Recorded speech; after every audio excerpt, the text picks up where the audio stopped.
Welcome to the Scrum.org Community Podcast, a podcast from the home of Scrum. In this podcast, we feature professional Scrum trainers and other Scrum practitioners sharing their stories and experiences to help learn from the experience of others. We hope you enjoy this episode. Hello and welcome to the Scrum.org Community Podcast. I'm your host, Dave West, CEO here at Scrum.org. Today's podcast is focused on the journey of one of our amazing PSTs, Professional Scrum Trainers. We're very fortunate. I'm very lucky here. I feel very lucky to have Ryan Ripley to join us. Ryan is not only a PST, he's also a bit of an author. Fixing Your Scrum, some of you may have read in the Pragmatic Programmer series, awesome book around some of the challenges that people have with Scrum and how you can fix it. And then recently published in the Professional Scrum series and a book on evidence-based management with a couple of other authors.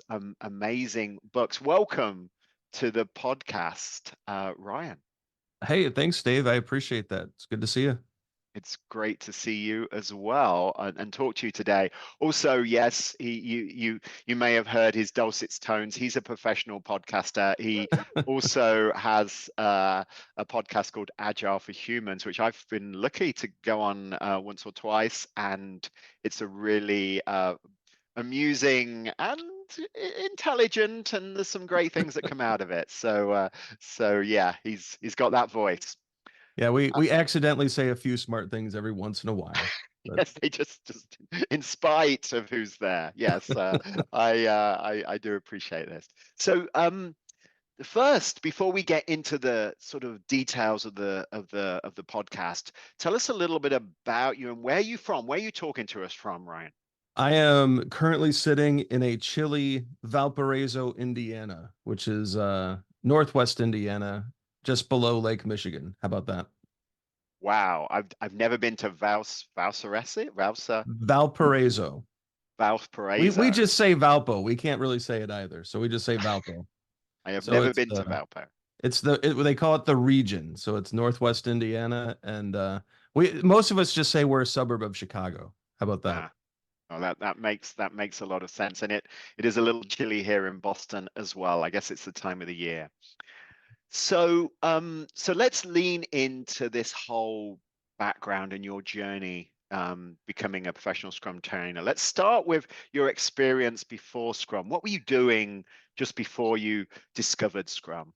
So I was a software developer for a number of years. I think I spent 10 or 12 years as a Java developer, working in startups, working in Fortune 500s, and throughout, as a developer, there were certain opportunities when project managers would quit that I would kind of dive into that role for a little bit to kind of help the team keep moving along. I enjoyed that. And so at some point, I moved from software development into project management. And when you land a few projects pretty well, and of course it's because the team did great, it's typically not just a project manager making it happen. They move you into some management and leadership roles and along the way. And so they keep promoting you well past your competency. At least for me, it was, I got rocketed way past what I was competent to do. But during my project management stint, I was fortunate enough. Well, look, I suffered. I think most people suffer through projects. You suffer through Gantt charts. You suffer through project plans. There's always as a former developer, there's always that little tinge of guilt of like, hey, we got to do Saturdays, we got to go on this death march, and it just never felt quite right. And so I tried to do things in a certain way to alleviate some of that, but could never find the one thing that would solve that issue. And then I was fortunate enough to attend a ALM conference. I think it was in 2010, where Ken Schwaber was presenting a course along with, Hundhausen and Steve Porter and a whole cast of PSTs with him. And I got to go to the one day of that. And then my company paid extra for the extra day with Ken. And after that, trajectory changed completely. Right. So it had to be, right up until that moment, kind of a okay with waterfall, still comfortable with software, but after that experience, like leading right up to that introduction to Scrum, like after that, I was hooked. Yes, I was at that conference, by the way, just as a bizarre coincidence. I was working for a company called TaskTop at that Hmm. time, and we had a booth, and I spent quite a lot of time with Ken at that conference. So it's maybe had a big impact on both of us, because I that was when Ken and I increased the rhythm of our meetings as we started talking about the future, and so long time ago now, but pretty awesome. Yeah, no, it was a great event. Like what shocked me was that day two, because we paid for like a half day to just sit down with Ken and ask him anything and work through Scrum. Super patient. Mm, And so just I was asking very stupid questions and he was giving very great answers and he was very patient with the group and um it just seemed like if you were what I really appreciated was if you were honest about trying to figure out what he was saying, he was very patient with you. mm. If you were wasting his time, he was very direct about getting rid of you. And it was a real like but it was in a good way. Like it was a really good lesson learned and he was just so patient with the teaching and by the end of it a lot of stuff made sense, gave us a couple books. I mean it was just an awesome experience. Yeah, it is that's definitely true of Ken, that if you're actually if he sees that you're in pursuit of that outcome that he cares about, which is delivering valuable software and products in a way that doesn't destroy the humanity Yep. of the team, if you're on that pursuit, I think that he's an incredibly patient teacher. He was for me as well over the last 20 years that I've worked off and on with him, which is incredible. All right, so now you've got Scrum. Yep. You've had that moment. You've had that epiphany. You've had that like, what did you do then?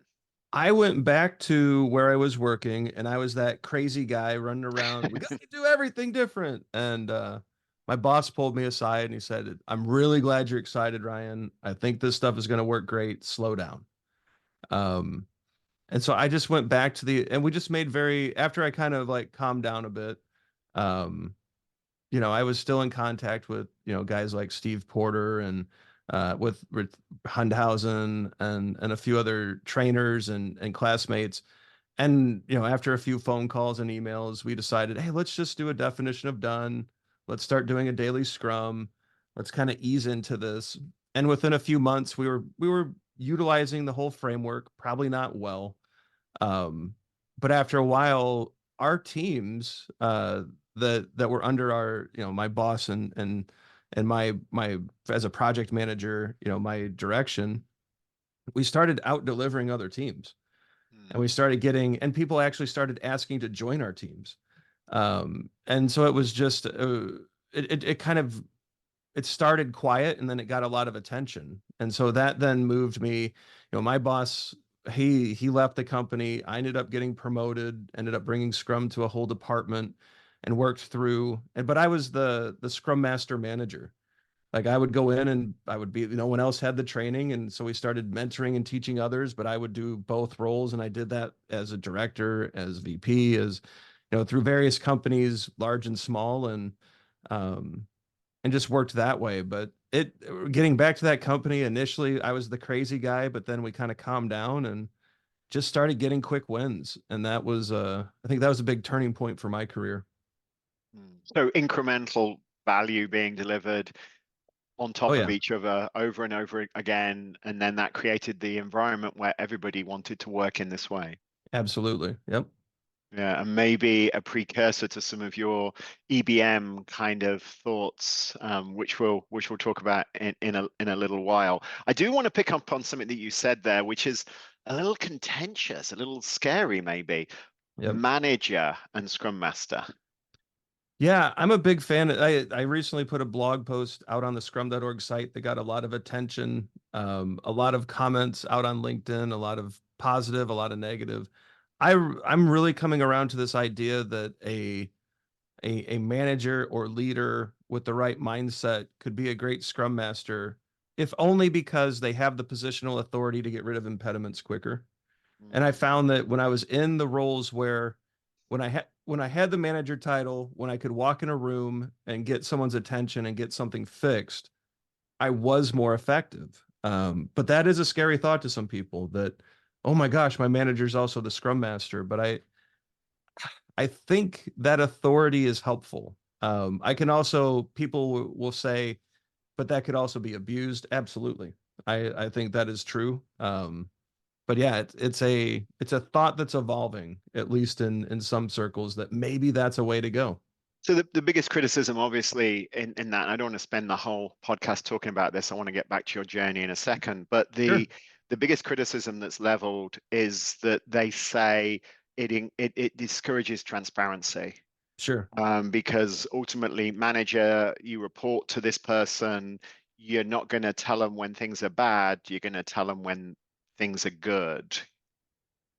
What's your Yeah, perspective on that? my perspective is I always take this back ever since having kids. I start thinking about because I'm not saying that people at work are children, but I think there's some good behavioral parallels. When I tell my kids, you can bring anything to me. Well, actually, let me take it out of my kids. I worked for a great VP in one of my last roles before going independent. And he had a situation where his son was out. They had been drinking. He called his dad. He called this VP. His dad came and got him, no questions asked, got his son home. Everybody's safe. And we're sitting down and talking because my kids were little and he would give good advice. And we talked a lot about life and kids and relationships. And he said, hey, well, actually, I went to him and said, how did you get that? I mean, how did you get him to where he trusted you completely to call you? And he said, Ryan, I sat him down when he got his license and we started going out with his friends. And I said, look, if you're ever in a spot to where you have to get into a car with someone who's been drinking to get home, or if you're in a spot where you have to get into a car with someone and it's dangerous, if you call me, I will come and get you. I will never ask you any questions about it. You will go straight to bed and you'd better not wake your mother up. Right? Like that was the deal. And he said, all I did was follow through on the deal. I picked him Yeah. up. We didn't say a word in the car. We got home. He didn't wake his mother up. No problem. Now, of course, he talked to his wife the next day and explained what happened, but we weren't going to cause a scene that night. He wasn't deceiving his spouse. He was just not causing a scene that night.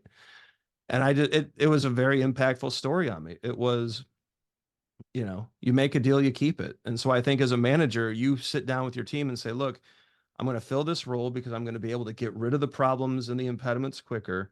If something comes up, if there's a mistake, if there's a bad check-in, if someone does something stupid, you're never going to see it on your report or on your annual report. You're never going to see it in your review. It's not going to impact your compensation, and that's it.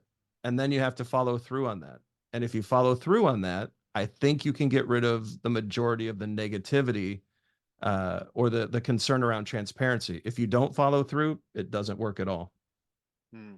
I mean, I have the exact same opinion about the role of Scrum Master. In fact, if you read that seminal piece that Ken presented at Uppsala in '95, he talks about the sort of agile manager. The manager plays the role of the Scrum Master or Yep. takes those accountabilities, we would say now. And I see, bad managers are crap Scrum Masters. It's as Yep. simple as that. But the most successful Scrum Masters have the ability to get things done, and that's from my experience. And that ability is crucial. Now, how Yep. they do that, sometimes it requires you to be a manager in an organization. Sometimes there's some sort of other status, power, authority model. These things are I'm sorry, but I did want to lean into that because I think it's really interesting your perspective because your experience, because you've done that, you Yep. were in that role. Okay, so now suddenly you've now got a throne and a crown, and you're like managing lots of people Yeah. and being a sort of not that bad Scrum Master. What happened next? Yeah, I continued working. So I did a number of years in that Scrum Master manager-ish kind of limbo. And There are a few company switches along the way, right? Yeah. Mergers, acquisitions, and downsizings, and I might have done a few things to get fired along the way. Um, No, but I can't believe that. But yeah. no, I Yeah. might have like sparked too much of a rebellion a few times, but no, I mean, I think life happens and you move around and your parents get older and you switch positions to get close to them. And along the way, you kind of weave through different companies, but all the while trying to get better at the core Scrum Master. Like I never went for the Agile coach stuff. Like I never tried to fashion myself as a life coach or Agile coach or any of that stuff. I really loved being a Scrum Master. I Mm. thought that was, and so I really worked hard to improve my skills. I took a lot of courses, a lot of Scrum.org stuff before I was a trainer. Um, and I really just tried to like sharpen the saw, just, went to try to be the best manager, leader, director I could be, and just got a ton of experience. Worked in companies for the better part of 20 years, through varying levels of responsibility, but always connected to a team. I never wanted to get promoted away from working with teams, and so I wouldn't take positions that would cause that. And after a while, I just the allure of working for myself, because I really think I could have gone through and earned the corner office and done all of that, but that terrified me. That whole another 20 years dedicated to working inside orgs just frightened. It wasn't appealing, and um, I was very encouraged by Scrum.org. So, Dave, you've always been a huge encouragement, and you've always spoken well into my career. There have been other PSTs like Chuck Suschek, Steve Porter, Richard Hundhausen, Todd Miller, always super supportive. And I'm missing, Stephanie Ackerman, Jill Graves, Rich Vistosky. Like, there's just such a wonderful community of people who have always been encouraging to become a trainer and helped with that process. And so I finally took that plunge, and got a wonderful education, especially from Stephanie, and your staff. Daphne Harris leveled me up as a trainer and Scrum Master as well. And through that time and effort and support, ended up transitioning to my own company for a while. And then partnered with Todd Miller, a fellow PST out of the Pennsylvania area. So now we run Agile for Humans full time. We're in our second or third year now. Third year, I think. Um, and we just haven't looked back from there. But I just spent a lot of time working. Like I really just put my head down and tried to get really good at the craft before doing anything else. And I think that's paid off. It was interesting. I first saw you at a conference, though we were at conferences, it turns out, at the same time, and maybe walking past each other in line for the beer, for the beer at the reception. Definitely. The first time I actually remember seeing you, really paying attention to you, you were speaking, I can't remember which conference. I think it was in Orlando. It might have been somewhere else, maybe Vegas. And you were talking about no estimates. And Yep. and I sat down, and listened to you. And the not only was it quite an entertaining talk, which I always like, me. I It was also the fact that it was pragmatic. And I think one thing that's really important about our community, and you embody this, we just had the conversation about managers, right? That we aren't telling you you must be a manager or you mustn't. But what we Mm-mm. are telling you is from our experience, the best Scrum Masters have the ability and the power to actually shake down impediments, get rid of impediments, as it were. Right. And so that's pragmatic. The reality is, depending on your organization, depending on the situation, what that really means is going to play out very differently. And I remember listening to the no estimates talk, and because there is some, dare I say, religion in the broadest sense of the word around estimates, no estimates, story points, no story points, Yep. and you managed to be very pragmatic, focusing on the most important thing about any of this stuff, which is delivering value frequently to customers and to users, to stakeholders, getting that stuff out, and the estimates and all the other things we do are part of this journey. And I thought that pragmatism was key. I appreciate that. That talk, I think, was 2017 or Agile 2017 in Orlando. And if I Mm, remember that talk correctly, that was slammed full of people very angry with me for giving that talk. Um, I yes. I was surprised I got out of there unscathed. Like there were literally people shouting questions and you know rebuttals and yeah, that was a wild talk. I didn't even realize you were there. So that's pretty cool. That but you know what? That experience that I was speaking as much as I could at conferences. I spent, and at times my wife was even like, "What are we doing?" I was spending, thousands and thousands out of pocket to travel around. But I think that even that, um, handling a room like that teaches you how to be a good trainer, I think. And so I was always trying to level up my speaking, making sure that I could present, making sure I could handle criticism, which I still struggle with to varying degrees today. Working through all that, but yeah, that was a wild one. And if I'm honest, it was fun too. Like it was fun to just have people so riled up, but at the end, they couldn't, to your point, couldn't argue with the pragmatism of delivering value. And Yeah. it's like, and that was the crux. And I, maybe to a fault, I lean more towards the getting something shipped and then we'll make, everything look pretty later. But um, I think that pragmatism is what makes a lot of what we do as PSTs. I think that's why we do well in the marketplace. Yeah, I think so. But I mean, there is there's always this tension and in Scrum.org between we like a consistent terminology, we like consistent language, we like the consistency of our training classes, for instance, is one of the things that sells them, we would argue. Yep. However, we also have to balance that with the reality is, and Ken says this over and over again, really, is that your Scrum is going to be different from my Scrum because of the environment and the context in which you're executing. It's a framework, not a methodology. And you navigated that. No, you weren't talking particularly about Scrum in that room in Orlando. You navigated that so well. I then became, a fan and stalked you for a little while, right? I'm glad you did, Dave. I'm forever grateful to you and Ken and Chris and all of the staff. I mean, the life that this path has enabled is wonderful. So I'm glad that we were inadvertently bouncing between conferences together, and that it's like serendipity, right? Serendipity. It's like that Gwyneth Paltrow film, was it Sliding Doors or whatever? Without the attractive people, fabulous Yeah, cast, fabulous script, etc., and a lot more beer was consumed. a So, all lot right. more. So, as we bring this podcast to an end, I want to.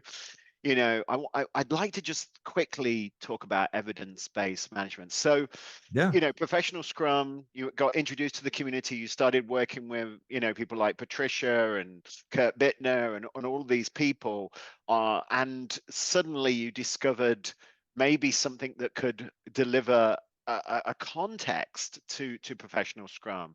Talk a little bit about your experience and why you've written a book on EBM. Todd made me do it. No. He is So very passionate about EBM. Do not get into a room and say, "Oh, I don't like EBM" with Todd Miller, just for the no, record. so Todd is so my business partner, Todd Miller, we co-wrote Fixing Your Scrum. He's one of the authors on EBM. I think he's probably one of along with Trish and Kurt, one of the foremost experts on it in the world. He's got so much experience on it. I wasn't initially bought into it. And it was Todd who really convinced me that this was a thing. And part of it is, you kind of look at it and you think, well, I've done that kind of stuff before. I've tracked things and I've used data. But then you really dig into EBM and it's the goals. It's such a goal-driven framework. And that insight didn't really click with me early on. Todd really has convinced me of that it's really the goals, not the evidence that is important. You set these great levels of goals, you measure that you're making progress towards them, and that appealed to me. because there's this underlying assumption that I think we all make that, oh yeah, Scrum works. Yeah, Agile works. Why wouldn't it? It's like, yeah, but how do you know? And that's an uncomfortable question for every trainer, every Scrum Master, every Agile coach. And I like uncomfortable questions. Let's just answer it. And for me, after a lot of work with Todd, I give Todd all the credit on, being that driving force for EBM. After working with him quite a bit, we run our company from day one. We've run our company from day one with EBM. I've seen the power of it firsthand as it has impacted our income. Um, and I don't want to go down this path of, make a ton of money with EBM. I don't think that's the point. The point is it forced us to ask a lot of good questions. And that's when it clicked in my head that there's really something here. The questions that it drives as you try to achieve goals is just phenomenal. And at that point, I was hooked. Read every white paper on the Scrum.org website. I've annoyed Kurt and Trish to the point to where I'm still surprised they answer my emails. Todd will talk to me all day about EBM. And so between those influences, just really dug in, and said, yeah, this is how we could potentially answer are the things we're doing smart, and are they leading to the outcomes we want? And I think that is actually, everyone asks us, what's after Scrum? What's after Scrum? It's like, I don't think it's what's after Scrum. It's what's the next thing to enhance it? What's the thing Yeah. that proves the efficacy of what we're doing? Like when we say a Scrum Master is supposed to, amplify the effectiveness of a Scrum team, how do we know they did that? I think EBM can answer that question. And that's why, you'll see Todd and myself and others. I think that's why there's a lot of interest growing. It's, well, hey, wait a minute. Did I actually do something good? So let's try to figure that out. And I think that's the hook. Like that's the allure to it. Yeah, I think that, I'm in awe of the idea of empirical processes, the idea of that. I think that is a fundamental tenet, and most organizations aren't. I think they deliver product accidentally almost. I hate to say that. I Their agree with you. choices are complicated, and they're definitely not driven by clear goals. I think smaller startups, that's less true, but the bigger the organization gets, the more complicated it is to decide what to do. And I'm in pursuit of that. I discovered EBM. I was introduced to it by Ken. He said this is more important than Scrum. I was like, well, hang on a minute here, Mr. Schwaber. Scrum pays my mortgage. What's this thing? Yeah. And over the last probably 7 years, I've been fortunate enough to spend time with Todd and see it. And we ourselves try to do it badly, but we try at Scrum.org to have very clear goals and measure the outcomes that those goals are delivering, and have reframed our backlogs to be more in line with that. So it was great that we managed to add that book to the Professional Scrum series. I was really excited that you all wanted to write it, and I'd like to thank you for that. Oh, it was all our pleasure. We got access to your staff and able to spend a lot of time with Trish and Kurt, and um no, the feeling's mutual. We were happy to do it, and we just hope it gets in a lot of hands. It's great to write a book, but it's we'd love to see it get out there and used by the world. I agree with Ken to an extent that, and I know you do too, that EBM is important, and I just wish people would use it. But you did kind of, there's a thread there that I'd pull on just for a second, that it is scary for a big company to look at this stuff. And that is the nut that we have to crack. Like we have to figure out, how do we make EBM non-offensive to a large corporation? And that's something that, because it is offensive, it'll point out, this was not a smart thing to do. This did not lead to the outcome we wanted. This was budget we could have spent better elsewhere. And that is terrifying to people. And we have to sort out how to make, but I think it also comes back to, Dave, that discussion about the manager Scrum Master.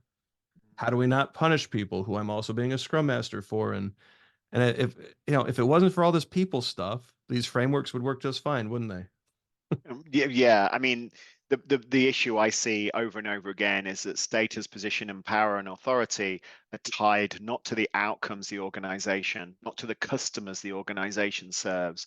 They're tied to the systems and processes the organizations have created to serve Yeah. those people. And then ultimately, what ABM does, and to some extent Scrum as well, is it comes along and breaks that, or at least encourages us to break that, Yep. which makes it almost impossible to drive that level of change, because it scares the bejeebies, I think is an American expression that I've never used before and probably will never use again, but the bejeebies out of people, I think. I think, yeah, oh, I wholeheartedly agree with you. I think that is the problem to solve. And we might end up in an economic climate, an environment where it's not going to be optional to solve. Like we have to solve that. If consolidation continues in corporations, if winning and losing truly depends on getting great products out the door, to me, Scrum isn't, or at least an agile method or framework is no longer optional in development. If you're not working iterative and incrementally closely tied to a customer or product person, you're dead. Like things are not going to go well.